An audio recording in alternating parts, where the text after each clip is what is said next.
Content warning. This episode includes brief discussions of fat phobia, homophobia, sexual assault, emotional abuse, bullying, body dysmorphia, and eating disorders.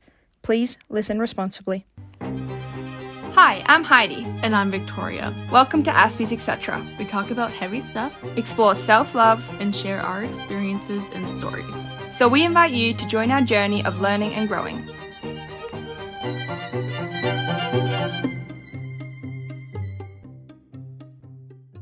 Welcome, episode 1. How are you? I'm good. We're trying so hard not to shuffle and fidget. Oh, because, yeah. But as fidgety people. Oh, I'm so fidgety. I can feel every nerve in my body just wiggle in your chair. It's like when you've got a rash and you want to itch it and you're like, the movement needs to happen. Yeah, it's just not good. It's not good at all. So this episode, we're going to talk, I guess it'll be the first installment of our Aspie experience, because I'm sure we'll think of more we want to say in the future, and it's an ongoing thing. Especially because we both just got diagnosed within the last year. Yeah. As well. Yeah, it was the start of this year. Still a lot I'm learning. For sure. I learn new things every day. As we mentioned in the introductory episode, Go listen to it. Yeah, go listen to it. We call things red flags, and they're like things that should have pointed out that we were Aspie a lot earlier, and I see more and more red flags every day. Yeah. I heard the metaphor that it's like watching a movie back, knowing the plot twist, and now you can see all the sort of the hints, and you're like, that's really good. I like that. I like the metaphor more that it's like watching a kid's movie as an adult, and now you get all the adult jokes. That is so true. Yeah, that's more what it is for me. Goodness. It's more like, holy sheesh, like that's exactly what that is. Yeah, that's what it is for me. Okay, cool. So we wanted to, and again, we mentioned this in the introductory episode, but this is just our experience with autism. Anecdotal evidence. Anecdotal. This won't be the experience of everyone, but like, this is our story. And I think we have different stories. Oh, for sure. We're not devalidating you, but if you relate to any of it, we're glad that... Hit us up. We love to talk to other Aspies. And if you relate to something and then have a solution for it, please let me know how to fix my brain. Not that there's anything wrong with it. It's not fixed, it's how to live with. It's the world that's the issue. Yeah. We're square pegs in a round world. Yeah. The world needs fixing, not us. Absolutely. So how did you get diagnosed? So, I'd actually been, like, obviously throughout my life, been to therapy a few different times for a few different things. Mm-hmm. The first time I ever went to therapy was for incidents that happened when I was younger. But then after that, I feel like every time I went to therapy or I went to a GP looking for, support, it was issues that are inherently from my autism. And no one ever picked it up. And then I went to Sorry, can I ask what examples of this? That you think inability to focus, sensitivity to certain things, I'd be going... So you'd go to your GP and say, like, I'm overly sensitive to sound or something? Or, like, how did that conversation go? I think hyperfocus was one of my big issues. So I think, especially starting to join the industry, starting my career in the last 2 years, I've been to therapists and GPs and been like, I will be at work. I will know a project is very important and I have a due date. But then it'll pop into my mind that I need to learn the piano, and I will start Googling the prices of pianos. Like, I can't let it go. I can't let it out. I deep dive very quickly, and I have to scratch that itch in a sense. Yeah. And then I can put the information to the side. And I was just told, let it go. Like, I had one psychologist give me breathing exercises, and she told me to think of my brain like a river and let it flow through me. And I was like, no, I am a sinkhole, not a river. Like, just deep dive here. Yeah. But I think, there was a few sort of issues I dealt with over the years. And I think my inability, like, I tried very hard to be a social, popular kid, but I think my inability to have friends in primary and high school should have been a big red flag. You were friends with me. I was friends, but you're autistic though. Like, you were the only one that got me. We put up little antennas and go, Aspie. Bing, bing, bing. It's like gator, but for autism. But then I finally, it was in my final term of uni, and I think living with undiagnosed Asperger's just compounded and compounded and compounded, and it reached a point where I was getting into a very dark place. I finally went and saw someone, and this person actually listened to me. They actually knew about autism in women and how it presents. Sorry, was this your GP? Psychologist. Okay. Yeah. So she knew a lot more about Aspie's, and I think what helped the most was she was actually seeing my sister at the same time. So she was getting a perspective of my family and myself that wasn't presented by me. And I know we're going to talk about masking in a bit, but because I've tried so hard in the past to be cool or popular, a lot of the things that are inherently dorky or autistic I've hidden from lots of people, I think. Yeah, for sure. I was really surprised when you told me that you were Aspie. Yeah. Like, I didn't pick it up. Did a great job there. Again, I didn't pick it up in me either, so. Yeah, I know. It's like, I don't know if you're the best radar for it. Also, I just wanted to mention, like, I have actually told a few people now, and they've been like Victoria has, they've been like, oh my god, me too, or oh my god, I think I am. How did you get diagnosed? And so the nitty gritty of it for me is, in Australia, we have public and private. I'm pretty sure you can go through the public system, you go to a GP, you get a mental health care plan, and then they refer you to a specialist if you have suspicions. But for me, my family had private healthcare, so I was really privileged, and I got to go through private healthcare and go to a psychologist that way. Yeah. If we do have listeners that aren't in Australia, we just want to let you know also that self-diagnosing, especially with autism, it's a privilege to get diagnosed. Yeah. And your self-diagnosis is not any invalid. And if stimming helps you, stimming helps you. If buying autistic-friendly bed sheets helps you, it helps you. Yeah, like, I have a friend in the US, and, like, just the way that she is set up financially and the way that that America is set up at the moment, there's no way she could afford to get a diagnosis, and that's okay.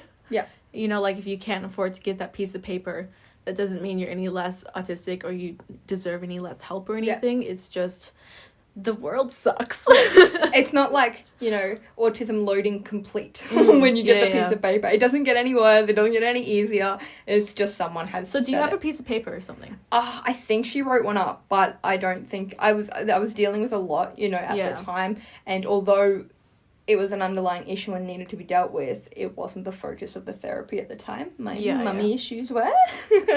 So, I don't know if I've got the piece of paper or not. I think it's in her computer, but I've never really needed the piece of paper. And the validation of someone going, I knew within 3 minutes of speaking to you that you were autistic, it was enough for me. Wow. Yeah, I think we spent an hour together, and she was like, have you ever considered being autistic? And I was like, considered converting to autism. She's just like a Jehovah's Witness walking to your front door.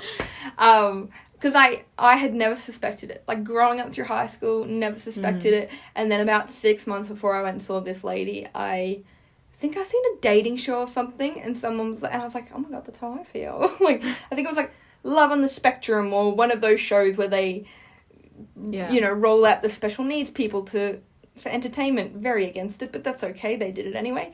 I think I was watching that, and I know what it was. Have you watched the program You Can't Ask That?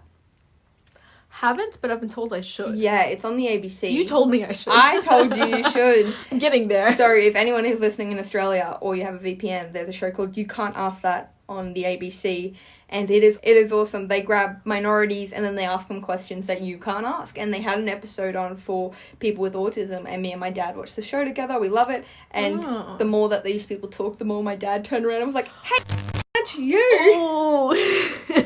And so that's when my suspicion started. Okay. For sure. What about you? Did you get the piece of paper? I did not. Yeah. Maybe I didn't even really, like, I knew theoretically that women could get autism, but, like, it just never clicked for me. Because, like... You're not Sheldon Cooper.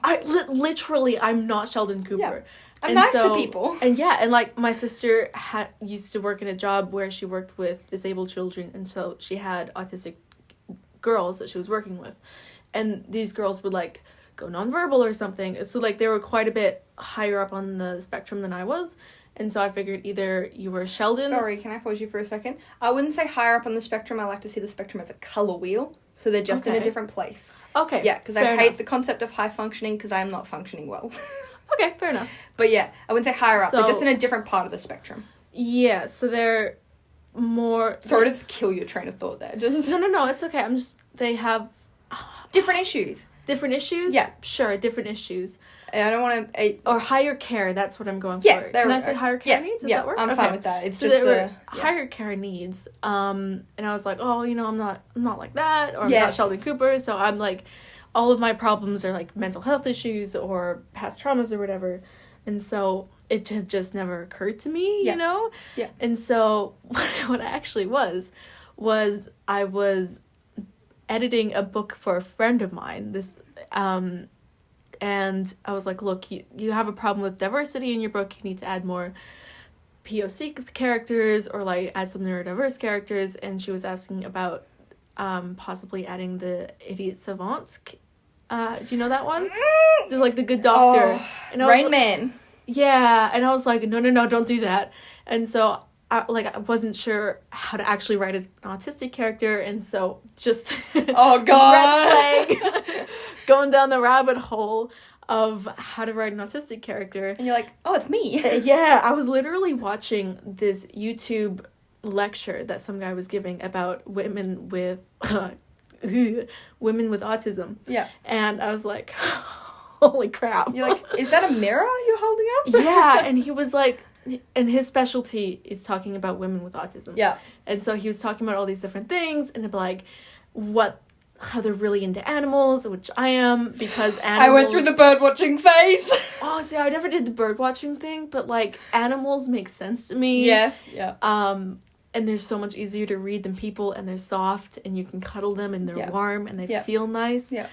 And all about masking, and I was like, I feel really seen right now.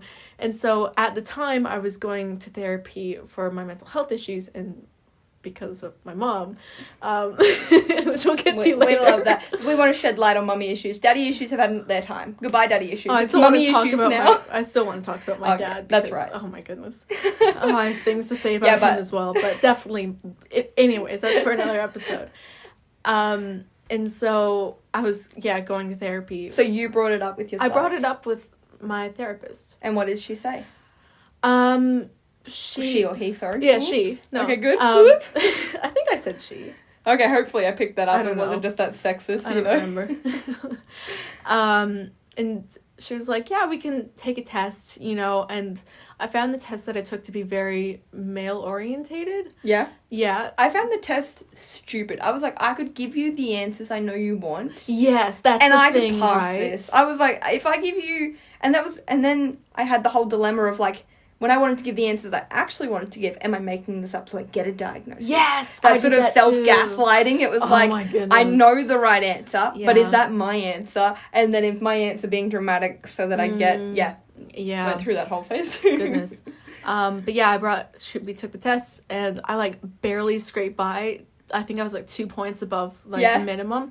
But again, like it was pretty male orientated because I'd done all this research, so I knew like, oh, that's a male thing, but Yeah. this is a female thing. But I know the right answer is this one, Yeah. which I thought was really interesting. See, I did the test that's like out of 40, and it's like 20 above is most likely yeah, I think I did something autistic. similar. And I just like, I tried to be as honest as possible, and I was like, Mm. alright, I'm going to answer with this. I'm going to take all my masking away. I'm going to take away, like, yeah, I struggle in social settings, but it doesn't mean I'm not in them. And I got 38 out of 40.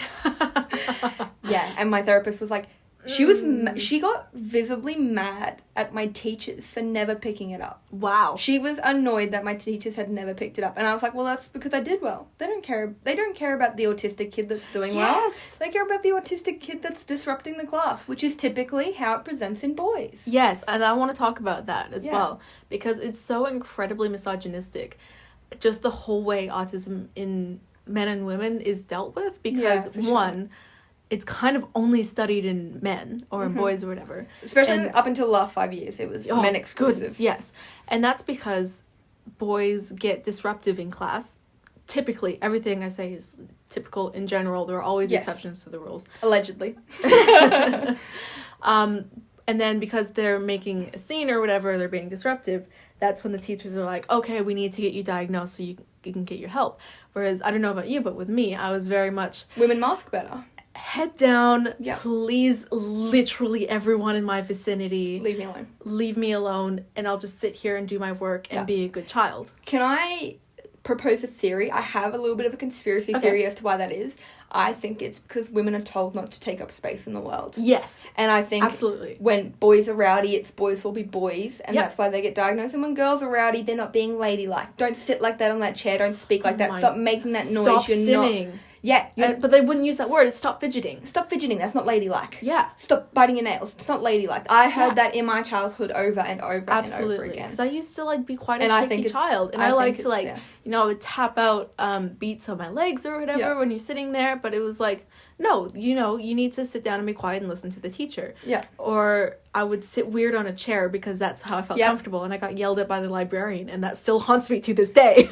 I think like one of my big things was as a baby even, or like a baby toddler area, whenever I was on road trips with a lack of stimulation, I would end up doing this sound that my parents still pay me out for this day, but don't realize it's a red flag. But I still do it now when I'm overly stressed. Like as an adult, if I am on a really stressed, almost mental breakdown level, it's like a stretch. It's like a good stretch.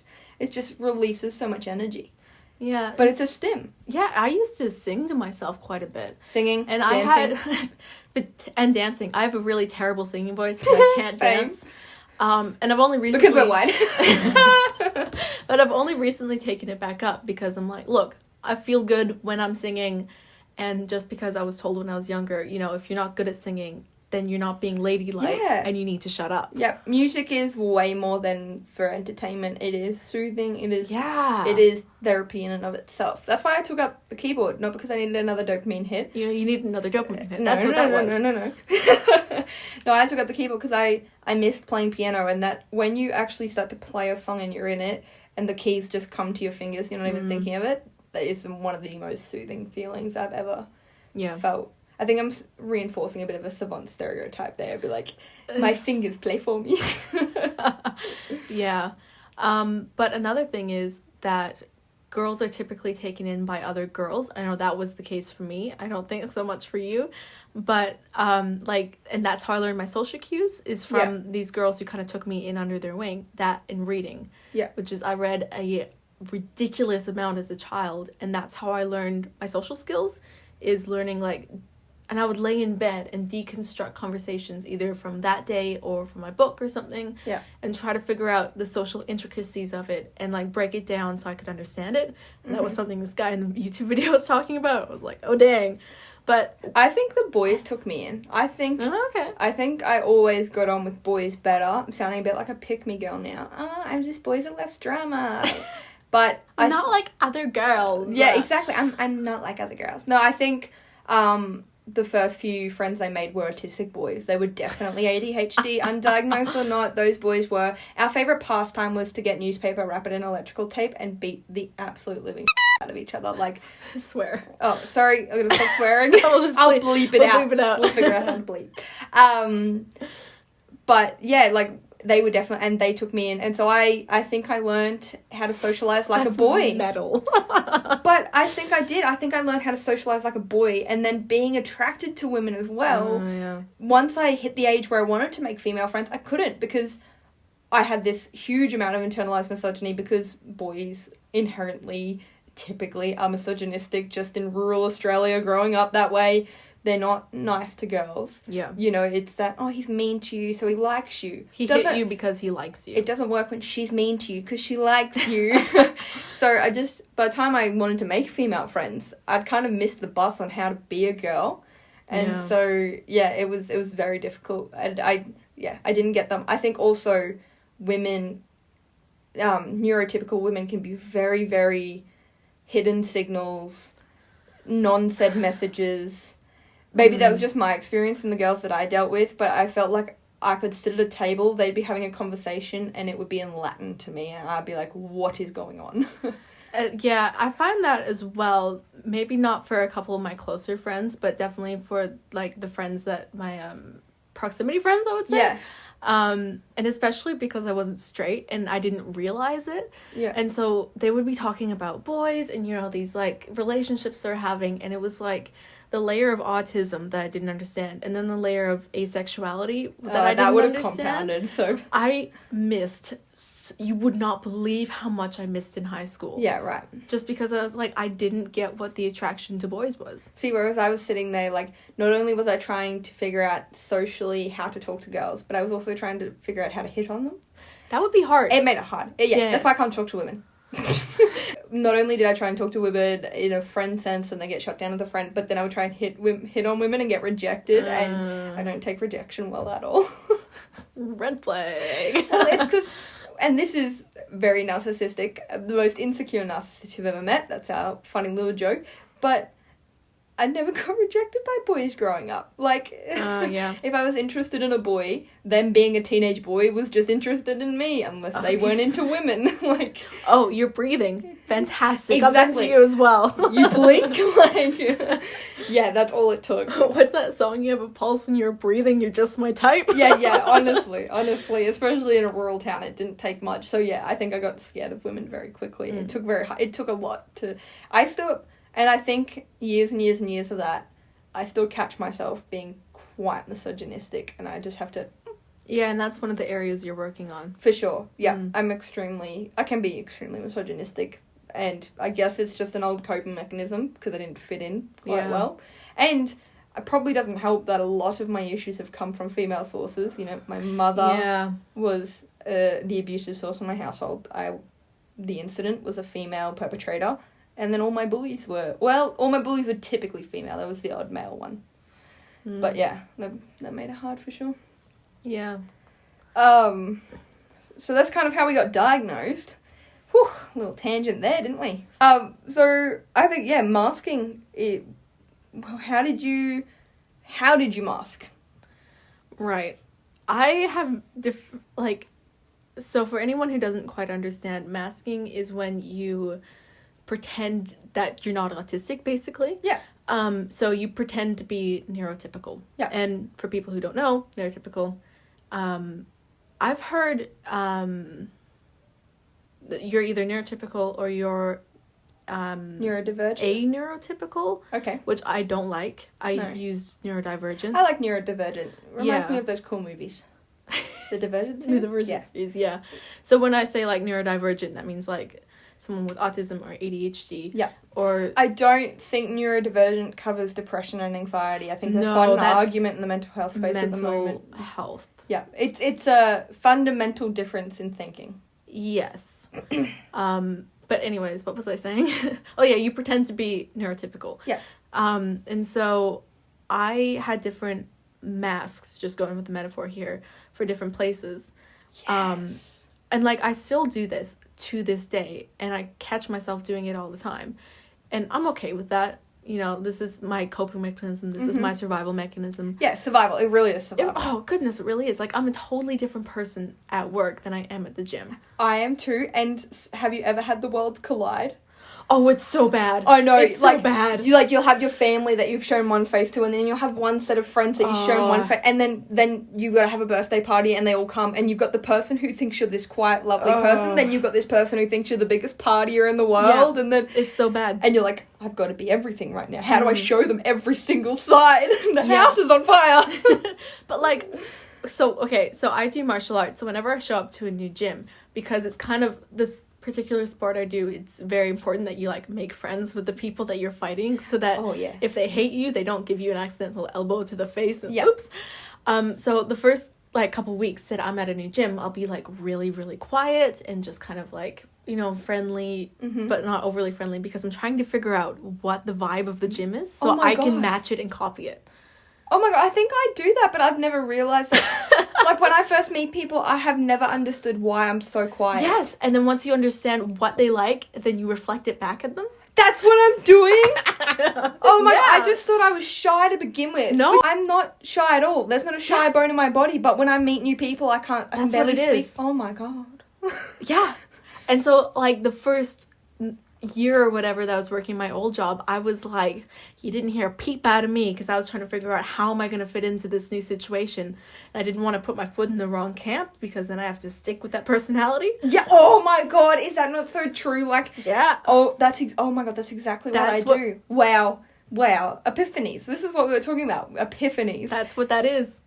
Yeah, I've always been like, I can't cross my personalities up here. Like, I have to show them this set face. This is I am a 2-dimensional character. Here it is. Yep. And I can't up. No, I did that accidentally. I screwed it up the other day. Yeah. Because with my family, or especially with my siblings, I can just be the most sarcastic person you've ever met. Yeah. Just because that's what my sister does, and so I reflect that.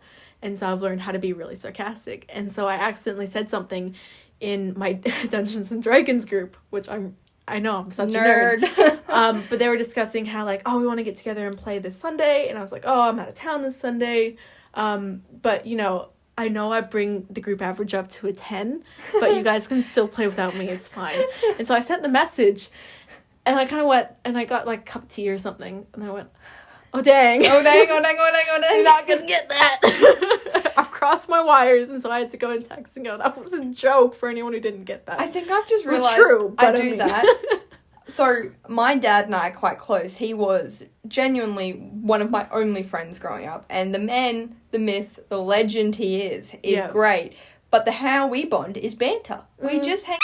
So, I think I've just realised that when I start to get close to someone, I just start hanging on them. And they think I'm being mean to them.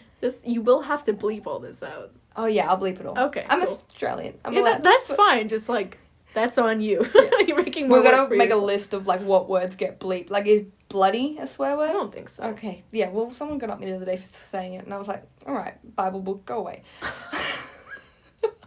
Excuse me, I have to go clutch my Bible. Yeah, so how I know to be close to someone is to banter. And I'm just, like, the guy I sit beside at work, who I adore, like, he's so great. He's been extremely nice to me. He puts up with me flirting with his girlfriend. He puts up with all my I hang endless on him. And the other day we were drinking for my birthday, and he was like, do you actually like me? And I was like, of course I like you. I gave him a hug, and I was like, what? Why? I wouldn't be... You want me to be nice to you? Why would I be nice to you if I liked you? Yeah. Yeah, so I think that was a bit of a realization for me, was that, like, I had to learn how to be close to people. And that was definitely red flag. Like, if you've got to learn how to show affection, red flag. Yeah, or I do the opposite and I show too much affection and it scares people away. Yeah, I'm an oversharer. I'm a deep oversharer. Like, if I trust you, welcome to all my trauma. Yeah, you're going to get the autobiography of a lifetime that you never asked for and you probably don't want to know about. Yep.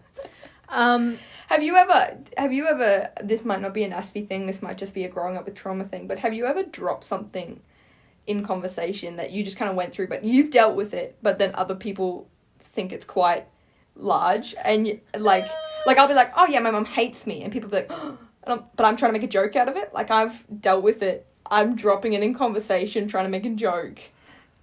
I do that with people I'm rather close with. Yeah. So okay. I'll do that with, like, my roommate, for example. Yeah.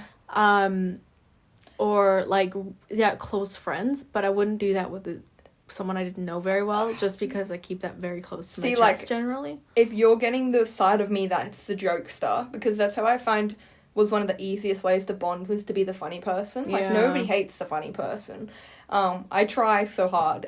It took me a long time to understand comedy. And I thought that was just because it was an art. Red flag. Yeah, I know. I thought you just had to learn. Like, I had such a deep appreciation for comics. I was like, wow, the way they analyze things is amazing. I just thought it was an ability to analyze. No. Which I have now attempted to curate. But, when I'm the jokester, sometimes I cross the line in what's a joke. And I'll be like, oh, we don't joke about that. Oh, sorry, oops. Yeah, and it can be hard to tell where those boundaries are, because... Especially if they don't come to you inherently. Yeah. Because boundaries, especially, like, for everyone, but especially for us, are a real learned thing, and sometimes you don't learn them until you cross them. Yeah, for sure. Yep. Yeah. It's definitely taken me crossing some boundaries to So, going back, how do you mask? I think jokes is my biggest thing. I think... Is masking? Yeah, because Okay. otherwise I have to have normal conversation with you and you're going to realise how weird I am. Oh, fair enough. Yeah, if everybody's laughing, no one's focusing on how weird I am. Yeah. I think banter, jokes, and I think the biggest thing, and probably why I got along with guys a bit better, was the talking about girls. It was such an easy go-to topic. No one's thinking about you when they're talking about girls. You know, as a teenager, we all had the high school, well, not all of us, some of us I had my books. had the high school crush, and, you know, I could sit down with these guys and we could talk about our high school crush, and that came naturally to me, my attraction to women. It was not something I had to overthink, and that was, so unfortunately that has now led to me, I think, in part of that internalized misogyny, objectifying women just a little bit too much, considering I am one. Yeah. You know, like, I'm, like, a strip club's my favourite place. It probably shouldn't be. I know you hate it, but I like to think of it as, like, I'm just pro-sex worker, like, get your bag. Like, I am, support them, that's their choice, like, good on you, girl. Like, I'm just, I'm being really supportive. I'm not there for my own desire. I'm not there for me. I'm there to support sex workers. I'm just pro-sex worker. Yep. Okay. Sure. That's why I sub to my friends' OnlyFans, okay? But yeah, I think masking it's definitely a... What's been, like, danger. the worst case of you crossing your wires? Or, like, getting your masks mixed up or something? So I have a friend who I met through school, and she is very religious, very conservative family. Are you talking about me? No. She is a straight arrow compared to you. She's... You know, the parents want her to be married and have kids, and it's like she's doing a teaching degree. It's all very nothing wrong with a teaching degree. No, but it's that small town aesthetic of a teacher is the highest thing you can aspire to be, and anything else is. Well, not only, but for a woman. For a woman, yes. Because you can give it up once you get married. Yes. That concept of pick the degree that you can give up once you have kids. And nothing against teachers, y'all are amazing. Some of you. I have a pet peeve against some of my ex-teachers, but that's another episode. And when she has to come in contact with even my partner, my long-term partner, who I would have thought has seen every side of me, when she comes over and I turn into this docile... Talk about literature, talk about... Yeah, I know. You talk about literature? I do. She's I want to talk about literature with you. No, but I don't enjoy it. I just do it because she likes it. And I love her to death, and she's been there for me and really supported time. But we met through school in a study subject. And that was the only way we were going to meet, because we didn't do a single subject. Like, when you could start picking electives, there was no subjects that were electives that we did the same. She was arts and drama. I was physics and maths C. And because we took a study... at the same time, that was the only reason we met. We got put beside each other because she was the only person in the class the teacher thought I wouldn't speak to. Haha, proved her wrong. And yeah, she sees this very docile, very polite, very conservative. I don't swear in front of her. I don't talk about women in front of her. Not because I'm scared of her, but it's just more of respect for the way she lives life. And she came to my 21st family party where my uni mates were there, who I am very crude with. Very, it was a clash of the worlds. It was very much like, I am a Jane Austen fan and a filthy bogan. Like, it was, that was one of my biggest clashes. What's yours? Sorry, can I ask who this was and we'll just cut it? I didn't know she was that conservative. Yeah, like her family's like really, really strict conservative. Like, she wouldn't even tell them I was bi because she was worried. Yep. Yeah, and her family is, she's always been lovely. Oh, she is a beautiful human being, and I think that's why I love her so much, is because I can always appreciate, like, if someone does have some sort of conservative mindset, in a sense that they might have some inherent homophobia or racism and sexism, but they came from an environment that should have created much worse. I can forgive the mistakes because they're obviously a person fighting against that. And I kind of like to see myself as that too. Like, I grew up in a household where my mum would scream swear word, Muslims at the TV. And for a while I thought that was okay, and then I hit a certain age where I went, they're just people. Why don't you back off on that? And I can appreciate anyone who had to fight family over political ideologies. So, yeah, the fact that she's okay with being my friend, even though I am into women, and that's really cool. Which I think is it's big for her. I think people need to appreciate sometimes what's big for somebody, and it's big for her, and I love her for it. Yeah, I think there's a big for you, and then there's a wow, that's really harmful to me, and that can be a hard line to cross. And I think the big for you is like, she's my friend. That's big for her. And but there's absolutely no way she has a right to deny my human rights as a... Yeah, and that's where I'm saying that sometimes I feel like that line has been crossed for me, and I don't know how to deal with that. Yeah. But yeah, that's really cool. Yeah, but we'll have a sexuality episode. Yeah, definitely. So, masking. Yeah. I think masking goes hand in hand quite often with sensory overload. Oh, so yes, let's talk sensory overload. What is your most sensitive sensor? Probably noise. Yeah? Noise really does it for me. I recently got a pair of, like, wireless noise-canceling earbuds. Same! Dude, doing my grocery shopping to Tchaikovsky is the most beautiful thing I've ever experienced in my entire life. I did my grocery shopping a few weeks ago with my mask on because of coronavirus, and my headphones on, and I have never felt more peaceful. I didn't have to remember what facial expressions to do. Nice. And I didn't have to listen to anything, and it was amazing. It was incredible. Yeah. There's just so much ambient noise in the grocery store. Yeah. It's like people talking, and then I swear I can hear the lights buzzing. There's not, though, because I have complained to my partner that the fridge is so loud. It's not loud to him. The fridge in the grocery store? No, the fridge in my house. Like, I can hear it from my bedroom at nighttime. I will be like, that is so loud. Like, is it going to set the house on? Like, I can hear the buzzing, so I'm worried about, like, electrical fault. And Tim was like, no, you can't even hear it. Yeah. Yeah, but, like, last year? Whatever, 2 years ago, went into uni for a lecture, which I don't like doing, because just at the time it was a bit of a drive for me, and I'd rather stay home and watch it in my bed online. But I had to be at uni for whatever reason. And, it was like the most painful 2 hours of my life because it was like a bright white desk, really bright LED lights, and then wow, that's why I hated those lecture halls. And there was a buzzing, and I couldn't figure out what it was. Did it make you tired? I was like simultaneously wanting to have a nap and then throw myself out the window. Yeah, okay, that makes I thought that was just those lecture halls. No. It is. Also, it's the lecturers, but it's also the lecture hall. But like it wasn't that the subject was particularly like difficult to focus on or whatever. But it was just like thinking back to it makes me upset. Yeah? Yeah. I think, and it was a relatively quiet room. It was like people breathing and bright lights and a buzzing. Sorry, I'm really traumatized over this 2-hour lecture. I can see it coming out. You're like, not a fan. I think for me with sound rock back and forth for a sec. If you need to.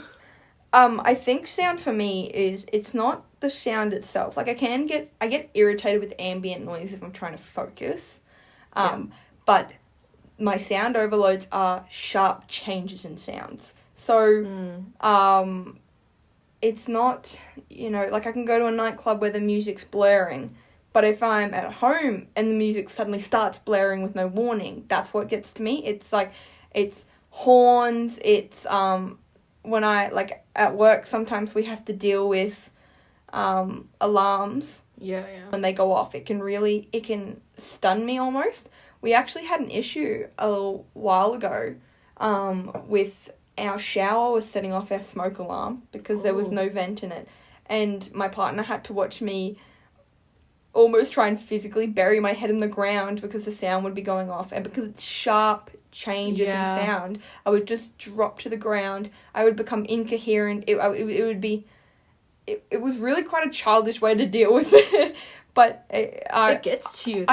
I couldn't change the way I was dealing with it. Like, I felt really childish. I felt like I was being dramatic. But it honestly is just the way I coped with sound. Yeah, and the fire alarms. I get like that as well. At the end of exams, I used to tell the adjudicators, like, can you just tap me on the shoulder and let me know before they speak into the mic to save 5 minutes left? Because I nearly, like, the first exam I took at university, I nearly threw myself across the room. I just make sure I've left by then. I've always rushed to finish exams before they start talking. Oh. I know that 15-minute mark is coming up and they're Yeah. going to say something, and I leave because, like, I have rushed Wow. questions to get out of there. This was before I was diagnosed. I thought I was just being weird. So I was like, oh, look, I'll be the smart one that finishes early. Yeah. And we'll still get out there before that freaky noise happens. Yeah, and I always take exams with earplugs in. Yeah, okay. Yeah, I learned that trick in high school. I think this is actually, I don't know if you've ever experienced this. The sound thing for me, so I only recently bought noise-cancelling headphones because in the past, they have caused me a lot of anxiety because although sounds can be overly sensitive, my anxiety, and I do have a quite high sort of flight or fight anxiety, not being able to hear what's going on around me scares me. So walking down the street and not knowing that there's a guy walking up behind me scares me. The fact that someone could be calling out my name, because I have been catcalled. I have been followed home by cars that were catcalling me, and if I hadn't been able to hear that they were catcalling me, I wouldn't have known to walk past my house and then ask someone to come pick me up. Because that's what you have to do. Like, welcome to being a woman. Yeah. If you show them where you live, it's a very dangerous game, especially when I was living by myself for the first time. Yeah. I couldn't trust them. But now I have a fairly, safe route to gym and that. It's on a highway, so you can't really, follow me in a sense. I just wear them at work, walking in very public areas, but I can't cope with them. Yeah. No, I wouldn't wear them at night. Like I was walking back from meeting some friends the other night, and I wouldn't put my earbuds in because I needed to listen to what was going around me. And I won't wear them at home alone because if someone breaks in, I need to be able to hear it. I'm not that bad. Yeah, no, I'm very scared of like, what if someone comes into my house and which is it's a little bit paranoia, a little touch there. But no, But once I got them, because I've been putting them off for so long, because I was like, well, I need to know what's going on around. Yeah. Once I got them. Oh, beautiful. That first time listening to Beethoven, just sitting there. I take these wonderful naps now, where I just sit there with Beethoven on, little snack, to put me in a little food coma. So good, man. It's the best way to relax. Yeah. I don't know about you, but I get really triggered, is that the right word? I struggle with, like, lots of overlapping noises. So when... Like, I found recently, worship at church is because you'd have, like, drums, and then you'd have guitar, and then you'd have singing, and then there's echoes, and then sometimes people have lights, and then there's, like, people singing next to you, and then there's people singing all around you, and then someone starts clapping their hands, and that person over there is out of beat or whatever. Like, it just got too much. So there was a point where I literally was like, look, I'm going to miss worship today. I'll come in when they're done singing and listen to the sermon, because I just couldn't handle, like, the overlap of noise. I think I'm not too bad with overlapping noise, but it's the type of noises. So I can be in a club where the music's going off and people are yelling over the top of each other and they're trying to talk to the bartender. It could be the alcohol helping, God knows. But I have gone out clubbing sober, and I can cope with that quite well, because this might sound strange, but it's all on the same frequency to me, whereas a shopping centre can be the sounds that set me off. It's the trolleys are on different frequencies, to the couples talking affectionately, to the parents yelling at their kids, to the kids talking to each other, the beeping. It just feels like there's different frequencies of overlapping, whereas a nightclub, it's just... It feels like the same frequency. So there are obviously some songs that I didn't realise was setting me off, and I was like, oh, let's go dance, and didn't realise I was like, hey, I need to stim in a publicly acceptable way. But, no, I think shopping centres, and I think proximity to the certain people, like getting close to people, I've loved COVID. Can we keep 1.5 metres? Can we keep that? And the masks on people's faces? I miss hugs. I miss hugs too, but like... The proximity to people, I've always, that got to me. I think, but I think my biggest sensor that gets overloaded is touch. How are you with touch? I love touch. Well, it depends on who's touching me. Yeah. So, like, if I trust you and I'm comfortable with you and you know how I like to be touched, basically just please give me hugs and cuddles. Like, one of the things we're working on at the moment with my roommate is don't pet me. Yeah, okay. My goodness, I will smash your face in. Yeah. And I've told her a couple times, I don't think it's quite getting through. But, like, don't. Yeah. But like I love having my hair done. Oh, same. Oh, Like, it's so I enter another good. dimension when somebody's brushing my hair. Yeah, and I love it when someone gives me, like, when people are good at giving hugs. Yeah. That just is really grounding for me. And probably part of why I do jujitsu. You're like, I'm Honestly? just here for therapy, guys. Honestly. Yeah, because you have that weight of the person on top of you. Mm-hmm. And then they're warm and they can give you a nice cuddle as they're trying to break your arm. And Nice. yeah. I didn't think I was sensitive to touch until I got a long-term partner. I've been with my partner for 4.5 years, or almost 4.5 years now. And I was like, no, I like being touched, yada, yada, yada. There's certain places I don't like being touched that are triggering for a different reason. But I was like, no, I love being touched. And then my partner and I have found that when I'm really, really stressed or I've been overloaded, we've just done the groceries or something like that, he cannot get anywhere near me, and not even to brush my hair. Like, it's like a, don't cuddle me, don't touch me, I get very like, and I said this to my therapist, and I was very scared she was going to put me in a straitjacket. It feels like my skin is starting to come off my body. Yes! Oh my Yes! goodness! So it's like, don't touch it because you might pull it off even Yes! more. That's how I feel. Yeah. Yes. Yeah. And I feel a lot of the time it depends on how tired you are and your like emotional state, because Yes. like if I'm in a really good space, yeah, I can deal with going to the grocery store, or Yes. you know, Yeah. I can deal with it if my roommate touches me and I'm not okay with it. Yeah. But if I'm just come back from a long day at work or whatever, I'm like, I can't, like I Yeah. need to go rock back and forth in a corner for a minute. Yes. So just like Sometimes I'm the most affectionate. Like, my partner knows that there'll be days where he can't get anything done because I'm like, cuddle, cuddle, cuddle the whole day. I'm like, let's be in contact. And then there'll be other days where I love him dearly, but if he touches me, I might just punch him in the face. and it's hard to communicate that. It is. It's like, It's like, you were fine with this yesterday. yeah, it's like, if you, and I think we had to really work on me prefacing, like, you haven't done anything wrong, this is not silent treatment, this is not an argument. I think getting a diagnosis helped my relationship so much, because we were able to go, oh, she's not crazy, she's just autistic. Yeah. Like, oh, she wasn't mad at me that night and didn't tell me, because, you know, people can be a little bit passive like that. I'm not one for passive. I'll tell you how I feel typically. Really? Really? How long have I known you, Heidi? It's like 9 years? Have I ever? Yeah, no, I don't go long without going, excuse me, this is what I think. Yeah. But yeah, it was really good, and I was able to embrace not wanting to be touched even more. I've been able to embrace my sensory overload so much more now. Like, I've been able to go, this is setting me off, instead of just having to, like, hold it in, pretend it's not real because then I'm weird, and just be pissed for the rest of the day. Like, I would just be mad for no reason. And not have the language and knowledge to explain it to other people. And feeling like you're going to get put in a straitjacket if you go, actually, when you touch me like that after a tired day, I want to hurt you. Yeah. And it's helpful for other people when you, like, get a diagnosis and then you're able to explain. Yeah. Because it's like, okay, that makes sense. Yeah. And you're able to communicate that much better. Red flags! Yeah, but it's hard when you don't have the language for it. For sure. And it's hard when you've grown up in a neurotypical world and you've kind of, like, for me personally, being autistic was this world away. You couldn't be functioning member of society. You were this, You were needing shelved in, care. or you had to be in care 100% of the time. Yes, yeah. And you were male. And I was scared that I go, hey, actually, I can't cope with certain sounds sometimes. They would be like, you need a carer.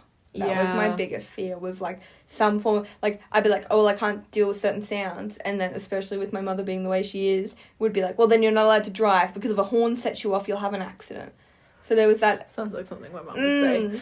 But, like, there was that scared to open up, because God knows what opening up could unleash. Yes, especially if you've been burned before by opening up. For sure. Yeah. I think, like, nothing wrong with getting the help you need or with getting a care or whatever. That's fantastic. But for If you you and need I, we don't need that. No. We just need people to And because- understand and to make small allowances for us. exactly, and people don't have the range of knowledge about autism to understand, actually, I don't need care, I just need you to put headphones on when you're playing a video out loud. Yeah. Or, I don't need care, but please ask before you give me a high five. Please ask before you give me a hug. Yep. You know, even if it's like a gesture, just be like, hands out, hug, and I'll be like, thumbs up today, like, instead of a hug. yeah, it's that big fear of, like, people don't think autistic people can be independent. Yeah.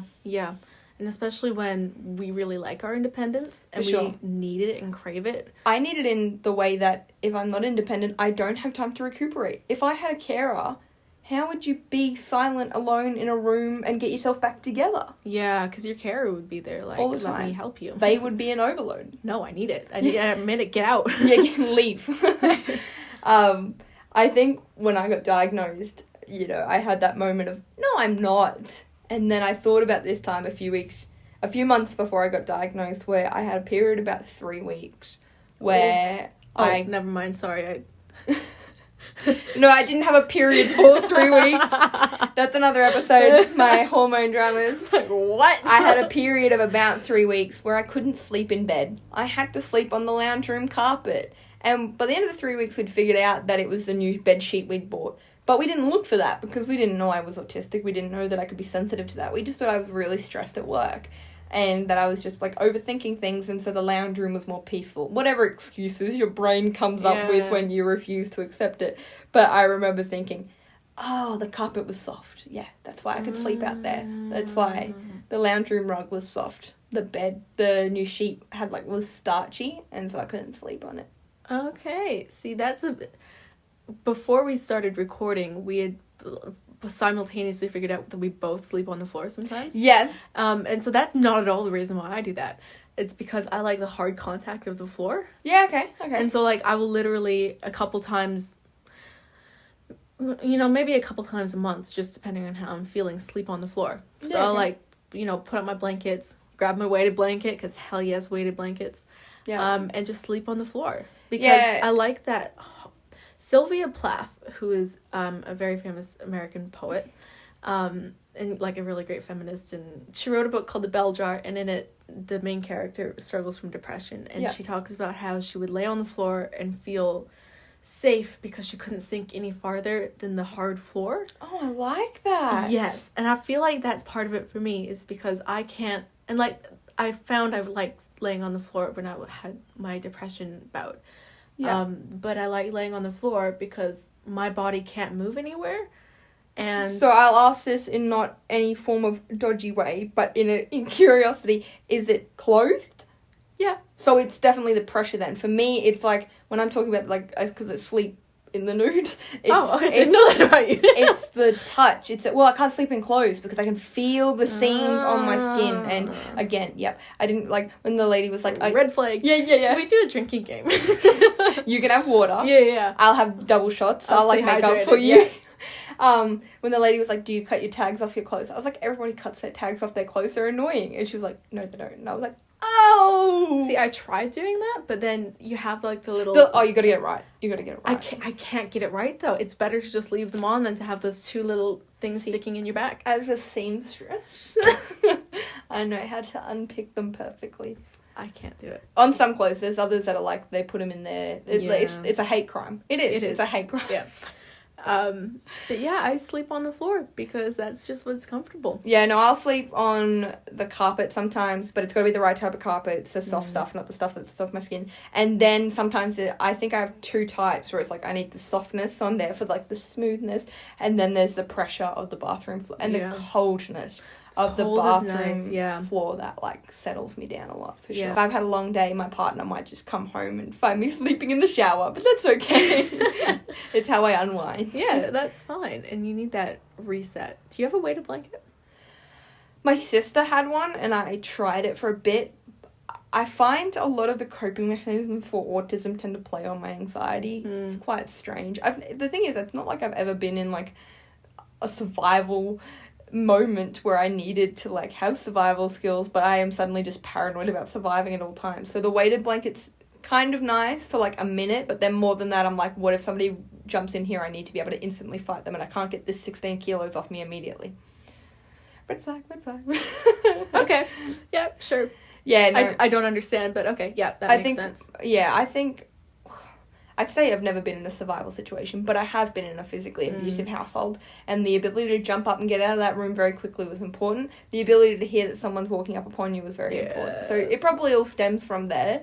But yeah, no, I think a lot of the coping mechanisms can make me very anxious. I am loving masks, so can we keep the mask? Like, I'm just going to keep them as a fashion statement, because then I don't have to do facial expressions. Yeah. Red flag, facial expressions are so hard. They're so hard. What if you get them wrong? Do you overcompensate? For sure. Oh, and then when I do, I'll, like, especially sometimes when I've been talking, I'll be with my male friends, they'll introduce me to new friends of theirs that are male, and I'll be trying to be nice, and then they take it as flirty, and then I have to, like, backtrack, and then I'm suddenly bitchy, and then I have no idea. And by the end of the night, they don't know whether I want to kill them or sleep with them. Yeah, and see... and neither do I. I do that too, but, like, I don't understand flirting. Yeah, I just, it's the mix of autism and asexuality. I just don't get it. I don't really get flirting. Flirting with men is very simple. It's very, very easy. Can you explain it to me? I don't understand. Because sometimes I do it, and they're like, well, you were flirting with me. I was like, huh? Look, that could just be men, though. Men Okay. are entitled. Like, see, it's Sorry. so hard. Men are typically entitled. Yeah. And they will think you're sending them a signal, but you're just not being a bitch. Yeah. So that's a whole other topic of, like, were you really flirting, or did they just see a pretty face and didn't listen to a word you said, and then thought, that ego hit them, and they were like, well, she must be flirting with me because I am male. Yeah, but it's hard to, like, when you have that intersectionality, is that the right verbiage, of, like, asexuality, and then you're also autistic, and then also you're female, and there's a patriarchy. Yeah, you are the target. You are never the hunter. You are always the... Oh, thank you. You're welcome. I feel great now. Yeah, no, that would have been difficult. I think, yes, that would have made everything a lot harder. So many angles for you to be confused. Literally, yes. Do you have issues with spatial awareness? Well, I did just tell you I ran into my house, so I can't deny that I have. I feel like you should give an explanation for that. I was driving a manual. My house was kind of up a little bit of a hill, like a very small, steep hill near the house, and I just hadn't quite managed to cope with how to, like, stop it. I was dumb, okay? I was a people eater. Leave me alone. I was a bad driver. I still am a bad driver, and I accidentally gave my house a little bit of a kiss with my front of my car. Nice. But, no, I think the industry I've moved into has helped me with my spatial awareness so much, because before working in the field I do, I work a lot with measurements and lengths and distances of things now. Before moving into that, you could be like, how long's a meter? And I'd be like, I wouldn't have a clue, but now I can eye 130 mil very easily, because I've seen it over and over again. And it's again, it's the autistic lifestyle of, it wasn't intuitive, but now I've done it over and over and over again. I finally have that skill. Yeah. So spatial awareness is something I am always working on. My civil engineer father was very, very upset that I had no spatial awareness as a kid. Oh, no. Yeah, I was always the defensive player in any sport, never the attacker, because where's the goal? Oh, I love that. Yeah, no, I'm terrible with my spatial awareness. Yeah. Like, red flag. Drink. It was like, okay, embarrassing story. I love Spider-Man, and when I was maybe 13 or something, I like wanted to jump up on the what's the foot thing of the bed. The end of the bed? The end of the bed, sure. Yeah, the end of the bed. But it was like on the bed frame, it wasn't the mattress. Okay. I wanted to hop up and like sit there like Spider-Man does. Yeah, okay. Yeah, I know. And I misjudged the distance, and I got this massive bruise on my shin. Oh, no. And, like, that is just one example of many. Like, a couple weeks ago, my boss was walking by, and I was like, oh, hey, man, what's up? And I smacked my hand on the desk that had been stationary for the last however long. It had not moved. And I just couldn't figure out where my hand was. I've broken someone's nose. Oh, my goodness. I was doing my martial arts thing, and we were drilling something lost track of where my foot was and smacked them across the nose and broke their nose. Oh my goodness. And the other night, I was out with some friends, and I had stood up to go put some garbage away, and then I came back, sat down, knocked this poor girl's drink all over the ground. Oh. And so I had to go buy her a new one. Sorry. Was it an alcoholic beverage? No, it was Coke. Okay, you didn't waste alcohol. We can still be friends. But like, just I don't think no concept of where my hands are. I reckon mine's balance. Like, I've got no balance. So bad. My balance. family used to joke that I'm the three-legged mountain goat. Like, I tried to take up roller skating, hurt my knee. I couldn't ride a bike till I was like 15. Like, it took Really? me. Oh yeah, I couldn't do it. I couldn't figure it out. I've got quite a few things that balance or spatial awareness, whatever it is, I just can't figure out how to do them. Burpees have been my latest quandary. Oh no. I can't figure out how to get my legs back and my arms down at the same time. I'm not sure if that's autistic or if I'm just special. But yeah, I can't figure out how to do them. I see so many people doing burpees. Everyone says it's a great exercise, but every time I try to do it, I land on my face. Oh no. Yeah, it's not good. Martial arts has helped me quite a bit. It probably would. Just learning. Be aware of. This is how far I have to be to punch someone. Yeah. You know? I wanted to ask you about object permanence. Is this an issue you struggle with? It's the concept of if you can't see it, it doesn't exist. I don't think so. Tell me about your experiences. So the analogy I was given was I buy vegetables at the start of the week with full intent to eat the vegetables, even ones I like, and then I put them in the crisper, but because they're in the crisper in the fridge, I don't see them, and therefore I forget they exist. This is my life. I'll be like, oh, like I'll be sitting at home looking at my keyboard, like, yep, I'm going to learn how to play that, and then I wake up on the weekend and I'm lying in bed and I'm like, what have I got to do today? I've got nothing to do today. And then I'll go make breakfast. I'm like, oh, my keyboard, that's right, I wanted to play this morning. Like, it's right. I don't know if this is part of it or if this is an add-on or just sort of a different side of it, but I write so many to-do lists and so many reminder lists because I just unbelievably forgetful. Oh, yeah. So I don't think I have a problem with object permanence, but I do write a lot of lists. Yeah. Because I can't remember anything. And it's also like, if I don't write it down, I can't think about anything else. Like, Yeah. It'd be like, I will forget this, so therefore I must think about it and hold on to it. But if I write it down, I can let it go a little bit more. Yeah, and then you miss your train or whatever because you're so busy thinking about Or you forget to do the load of washing that you really needed to do because you didn't write it on your hand. Did you, as a kid, write stuff on your hand? I wrote everything on my hand, and it drove my mother insane. Oh, my mother hated it. My mother hated it so much. I got to the point where I wrote it on my palm instead so that she wouldn't see. But then it rubs off? Yeah, that was bad. Oh, I'd get home, I'd be like, I'm sure there was something I was meant to do. Oh, everywhere. Yeah. Just, wrote stuff on my hand all the time. Yeah, under my high school, we wore the dresses and the skirts. Yeah. I'd pull it up and be like, all right, that's right, I'm going to do that this afternoon. Oh, put it down. Oh, yep, this homework this afternoon. And my teachers used to be always like, get a diary. I'd be like, I'll put the diary in my bag and I'll forget it exists. Diary, yes. I was like, I've got to put it somewhere I can see it. Yes. And I would, totally. I'd forget that I had a diary to write stuff in. Exactly. And then I'd get home and I'd forget I had a diary to read the stuff I'd written in. Yeah. Yeah. Yeah. Man. I never got it. Oh. Hey, red flag. Take another shot. There's so many things that it's like, girl, why weren't you diagnosed? Oh, man. And then also, is it like, was that autism or is that just me? Yeah, no, that is my daily question. Like, is this autism or is this just because me? it's not studied in women as well. Yeah, this is true. I think it's not studied in the variety that it is in men and women. I think they came up with a concept of what autism was. You were either a savant or special needs. Yeah. And then they stopped. Yeah. Because why look further? Everybody else was functioning fine. Yeah, you're making it to class and getting through your day. What more do you need? Exactly. It's not that once you get home you have to turn off for 16 hours to cope with it. Did you do that? Like, I would get back, because I used to work in retail, so I'd get back from a 4-hour shift on a Saturday and sleep for 2 hours. I never understood that, because I could go to uni during, like, I worked, part-time in retail while I was going through uni. I could be at uni with my 2 buds all day. That's fine, because they're my friends. I don't have to do anything. Like, they knew I was weird from the start. We all They don't were weird. take up that emotional energy. Exactly. But then I would do a 4-hour shift on a Sunday, and it would be like I've just done 3 uni days in a row. Yeah. And even if I hadn't actually served any customers, because my business was quite, it was the phone fixing sort of stuff, so it's quite sparing. Your customers are not there all the time. Just sitting in the kiosk smiling for 4 hours. I'd have to come home and nap, and I never understood it.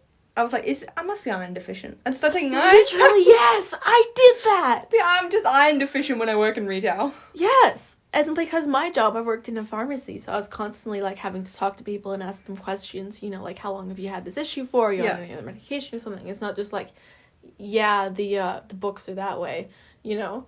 Like, those conversations took up a significant amount of emotional energy for me. Yeah. And so I'd get home and I'd just crash. And Mom was like, you need to go get your iron tested. I'm like, I'm fine. I'm taking iron. What's wrong with me? Yeah.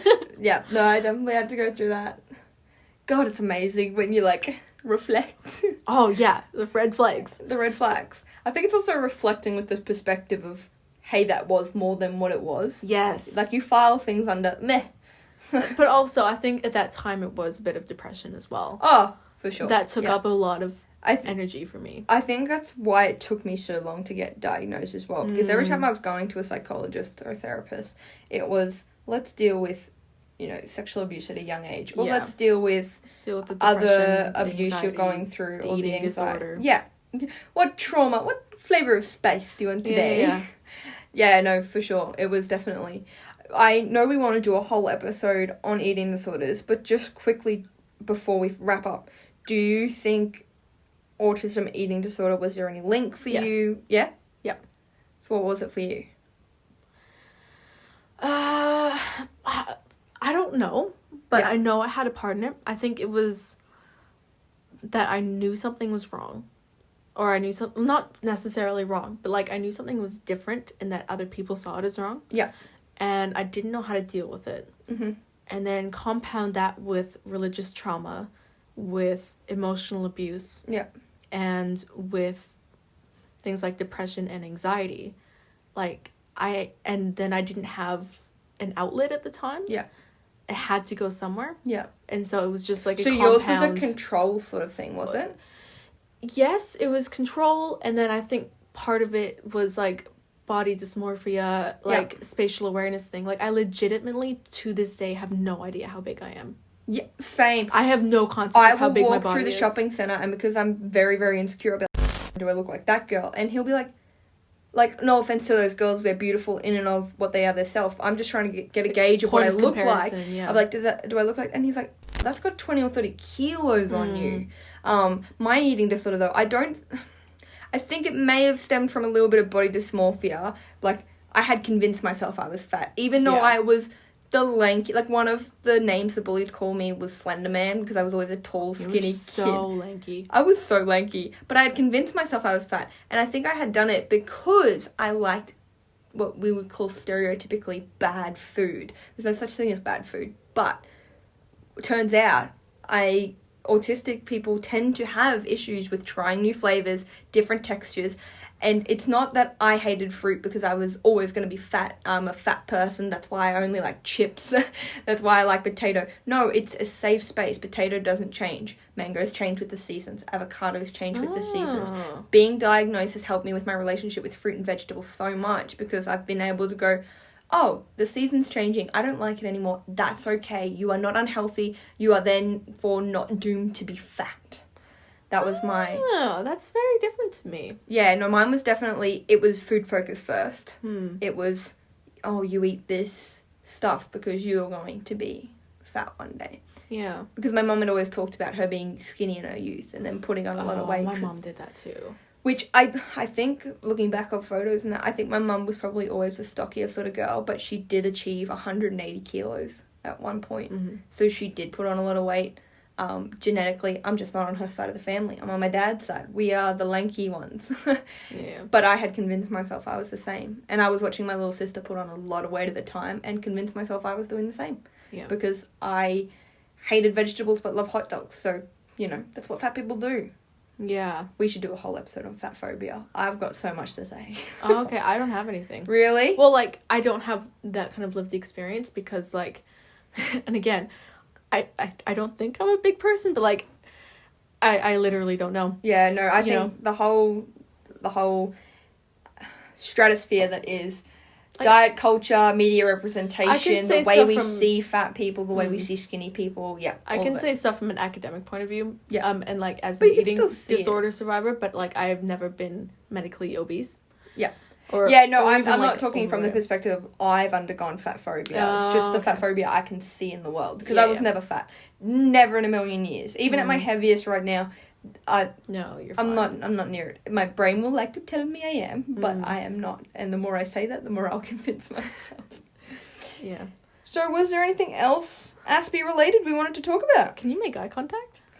Eye contact? How's your eye contact? So now that you've said it, I'm like aware of This it. whole episode, I've been like struggling so much because we're very close together. We are very close. Once my brain has sort of deemed someone safe, I just make the eye contact that I would naturally make. I don't have to overthink it.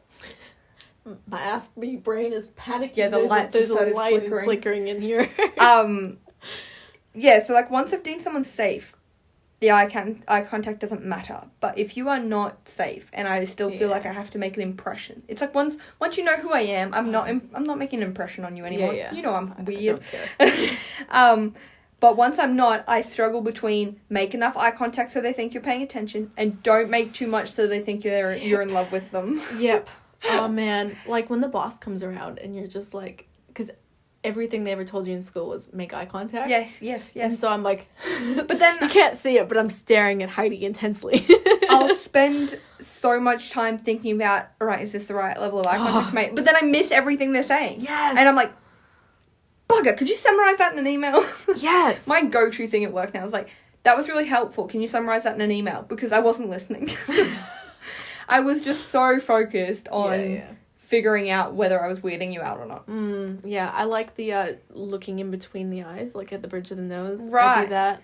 Yeah, I tend to. I think when I make eye contact, I'm looking at your eyelashes or your eyeliner or your eyebrows, not your eyes. Yeah, I've been admiring Yeah, your no. eyeliner. But I think I've been looking at yours as well. Thank you. I did mine really badly today. It's kind of like come up to the top, yeah, I know, and I'm it's like smudging. Can I blend? Can I blend? It's just too sweaty in here. It's gotten warm. I wonder if my partner's turned the aircon off. But or like in therapy, because we're across the room from each other, kind of far enough, and she knows I'm weird anyways. I like to look at her earrings. When I'm talking, I'll tend to, as I do it now, my eyes will go away from the person because I think when I'm talking, especially if I'm opening up, I am so worried that you're making some face going like ew or what or that's definitely. So do you wear sunglasses a lot then? If I can get away with it, yeah. Yeah? I hate them. Really? The pressure on my skull, because I'm actually meant to wear glasses like when I'm reading like computer screens and that.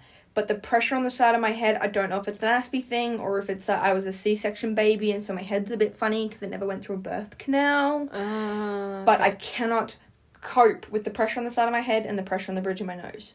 It just... I wonder if it's your glasses, because I used to have glasses like that and then I got them to loosen them up and I love them. No, I've got ones that have like elastic. It's just the touch.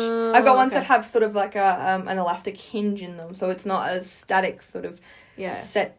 And no, I can't. I think that's another reason why it took me so long to get over-ear headphones, because I had to buy very good quality ones because the little bit of pressure on top of my head drives me mad. The ones I've got now are pretty good. But they're $600, so they better be good. Oh, yeah. Yeah, and I can last for about 3 hours with them on. And then I start to go mad and need to go rub my head and give myself a massage in the toilets at work. Yeah. Look, whatever you got to do to get through the day. Dude, the disabled toilets at work is the best.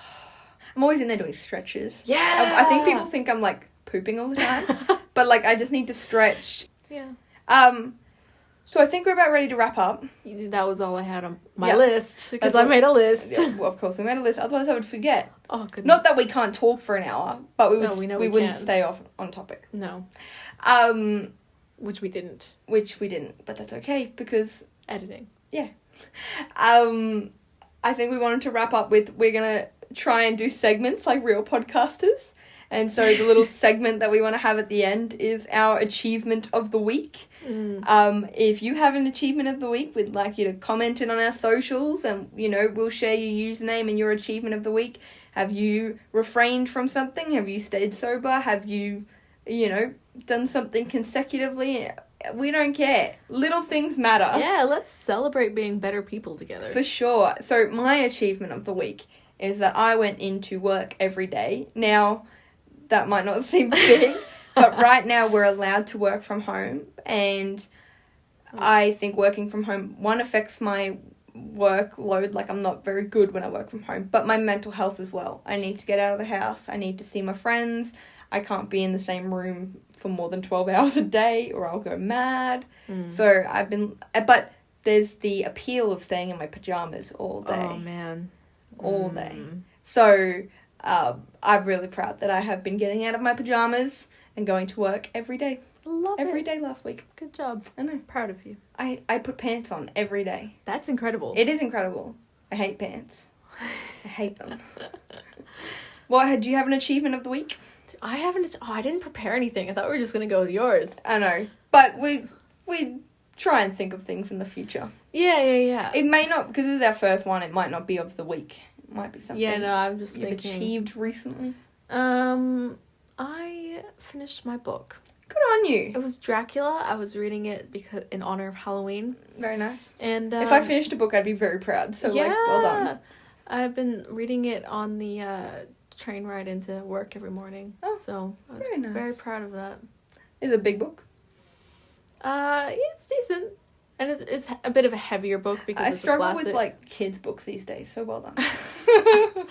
Thank you. Right. Thank you. Well, thank you for listening. Thank you to all of our 2 listeners. If anyone is listening, other than us and editing, thank you very much. Yep. We hope you can find just shared experience, knowledge, anything.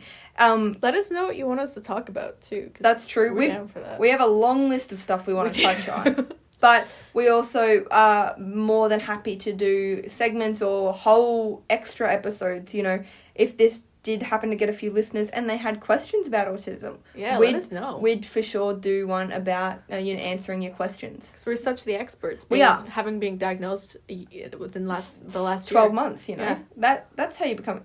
That's what they said on Facebook. That's how you become an expert. Yeah, I'm pretty sure. You just Google it for a few months. Yeah. You don't need a PhD. That's all I did.